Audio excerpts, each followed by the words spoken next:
Assembly లాబీల్లో చిట్చాట్గా మాట్లాడారు Mallareddy. BRS ముచ్చటగా మూడోసారి గెలిస్తే నా ప్లేస్ వేరే లెవెల్లో ఉండేది, నేను వేరే లెవెల్లో ఉండేవాడిని అని మల్లారెడ్డి అన్నారు. మేము మూడోసారి గెలిస్తే నేనే హోంమంత్రిని అయ్యి ఉండేవాడిని అని మల్లారెడ్డి అన్నారు. ఏడాదికి 4 సినిమాలు తీసేవాడిని అని మల్లారెడ్డి మాట్లాడారు. కొత్త శాటిలైట్ ఛానల్ కూడా పెట్టేవాడిని. ఇప్పుడున్న కాంగ్రెస్లో హోంమంత్రి పదవి సీఎం రేవంత్ దగ్గర ఉంది అని మల్లారెడ్డి మాట్లాడారు. మల్లారెడ్డి చేసిన వ్యాఖ్యలపై మరింత సమాచారం మా ప్రతినిధి మధు అందిస్తారు. మధు, మల్లారెడ్డి ఏమేమి మాట్లాడారు? ఎస్, లాబీలో జరిగినటువంటి చిట్చాట్లో భాగంగా మల్లారెడ్డి కొన్ని ఆసక్తికర కామెంట్స్ చేశారు. అసలు ముచ్చటగా మూడోసారి మా ప్రభుత్వం అధికారంలోకి వస్తే, అంటే బీఆర్ఎస్ఏ మళ్ళీ మూడోసారి అధికారంలోకి వచ్చినుంటే నేను ఖచ్చితంగా హోమ్ మినిస్టర్ అయ్యేవాడిని అంటూ మల్లారెడ్డి ఆసక్తికరంగా కామెంట్ చేశారు. మన మల్లారెడ్డి పొలిటికల్ కెరీర్ చూస్తే టీడీపీ నుంచి ఆయన పొలిటికల్ కెరీర్ ప్రారంభమైంది. ఎంపీ అయ్యారు, తర్వాత బీఆర్ఎస్లోకి వచ్చారు. ఇక్కడికి వచ్చిన తర్వాత జరిగినటువంటి ఎన్నికల్లో 2018కి సంబంధించిన అసెంబ్లీ ఎన్నికల్లో ఆయన మేడ్చల్ నుంచి ఆయన ఎమ్మెల్యేగా నిలబడ్డారు, గెలిచారు. గెలిచిన తర్వాత ఇక్కడ మంత్రి అయ్యారు, కార్మిక శాఖ మంత్రి అయ్యారు.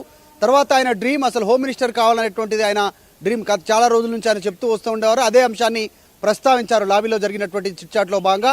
నాకు హోమ్ మినిస్టర్ కావాలనే ఆశ ఉండే, కానీ మేము అధికారం కోల్పోయాము, వచ్చినుంటే మాత్రం ఖచ్చితంగా హోమ్ మినిస్టర్ అయ్యేవాడిని. ఒక టీవీ ఛానల్ పెట్టి టీవీ ఛానల్ రన్ చేద్దామనుకున్నాను.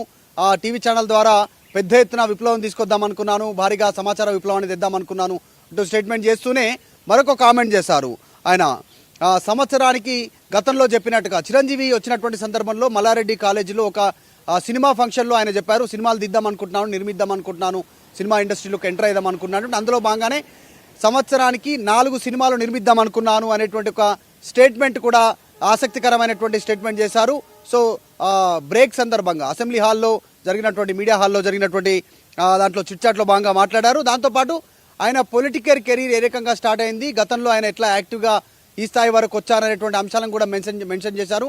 సైకిల్ పైన తిరుగుతూ పాలు అమ్మేవాడిని, మొత్తం దాదాపు కొన్ని కిలోమీటర్ల వరకు సైకిల్ తొక్కుంటూ కొత్త హోటల్స్ ఎక్కడ పడ్డా నేనే పాలు పోసేవాడిని అంటూ స్టేట్మెంట్ చేస్తూనే కష్టపడ్డాను, అంతకే ఈ స్థాయి వరకు రాగలిగాను. మొత్తానికి ఇన్స్టిట్యూషన్కి సంబంధించి ఎడ్యుకేషన్ ఇన్స్టిట్యూషన్లో దేశంలో నేనే నెంబర్ 1 స్థానంలో ఉన్నాను, మల్లారెడ్డి సంబంధించినటువంటి కాలేజీలు అంటేనే ఫేమస్ అంటూ మాట్లాడుతూనే మరికొన్ని ఆసక్తికరమైనటువంటి కామెంట్స్ చేశారు. శాసనసభలో నేను పెద్దగా ఇన్వాల్వ్ అవ్వట్లేదు, నన్ను అవతలి పక్షం వారు అధికార పక్షానికి సంబంధించిన సభ్యులు కూడా నన్ను పెద్దగా ఎవరు ప్రొవోకేట్ చేయట్లేదు, అంటే నన్ను వాళ్ళు ఏం చెడాయించట్లేదు, నన్ను ఏమనట్లేదు వాళ్ళు, అందుకే నేను సైలెంట్గా ఉన్నాను, నా పని నేను చేసుకున్నా అంటూ మాట్లాడుతున్నాను. ఒకవేళ నన్ను కనుక ఎవరేమైనా అంటే మాత్రం నేను ఖచ్చితంగా వారికి ధీటైన సమాధానం చెప్తాను సభలో అంటూ మల్లారెడ్డి స్టేట్మెంట్ చేశారు. దాంతోపాటు రీసెంట్గా ఈ శాసనసభలో కొత్త ఎమ్మెల్యేలు చాలామంది వచ్చారు, వారందరూ చాలా చక్కగా మాట్లాడుతూ ఉన్నారు, వండర్ఫుల్గా మాట్లాడుతూ ఉన్నారు. ఇంకా యువ సభ్యుల సంఖ్య శాసనసభలో పెరగాలి అంటూ మల్లారెడ్డి మాట్లాడారు. దాంతోపాటు గతంలో ఆయన ఇంటిపైన ఇన్కమ్ ట్యాక్స్ రైడ్ జరిగాయి, మనం చూసాం.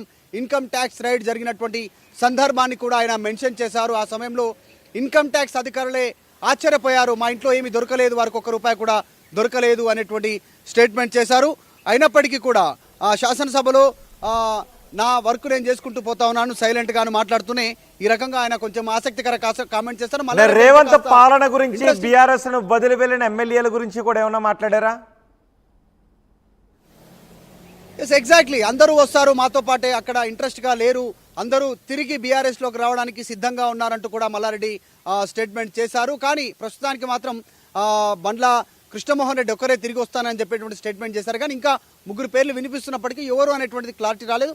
ఆ విషయం పైన కూడా మల్లారెడ్డి రెస్పాండ్ అయ్యారు. సో పోయిన వాళ్ళంతా తిరిగి వస్తారు, అక్కడ ఏం లేదు అనేటువంటిది అర్థమైంది, సో అందుకే తిరిగి రావడానికి ఆసక్తి చూపిస్తున్నారంటూ కూడా మల్లారెడ్డి పొలిటికల్ స్టేట్మెంట్ చేశారు. చేస్తూనే ఆయన చాలా స్పష్టంగా 3వసారి అధికారంలోకి వచ్చినుంటే నేను లాభపడేవాడిని రాజకీయంగా అంటూ స్టేట్మెంట్ చేశారు. హోంమంత్రి అయ్యేవాడిని, ఛానల్ పెట్టేవాడిని, సో సినిమాలు కూడా నిర్మించేవాడిని అనేటువంటి స్టేట్మెంట్ కాస్త ఆసక్తికరంగా మారింది. రైట్ మధు, మాజీ మంత్రి మల్లారెడ్డి సంచలన వ్యాఖ్యలు చేశారు. అసెంబ్లీ లాబీల్లో మీడియా చిట్చాట్లో ఆయన మాట్లాడారు. బీఆర్ఎస్ ముచ్చటగా మూడోసారి గెలిచి ఉంటే నేను వేరే లెవెల్లో ఉండేవాడిని అని మల్లారెడ్డి అన్నారు. మేము మూడోసారి గెలిచి ఉంటే నేనే హోంమంత్రిని అయ్యి ఉండేవాడిని అని మల్లారెడ్డి మాట్లాడారు. ఏడాదికి 4 సినిమాలు కూడా తీసేవాడిని అని మల్లారెడ్డి అన్నారు. కొత్త శాటిలైట్ ఛానల్ కూడా పెట్టేవాడిని. ఇప్పుడున్న కాంగ్రెస్లో హోంమంత్రి పదవి ముఖ్యమంత్రి రేవంత్ రెడ్డి దగ్గరే ఉంది అంటూ మల్లారెడ్డి మాట్లాడారు.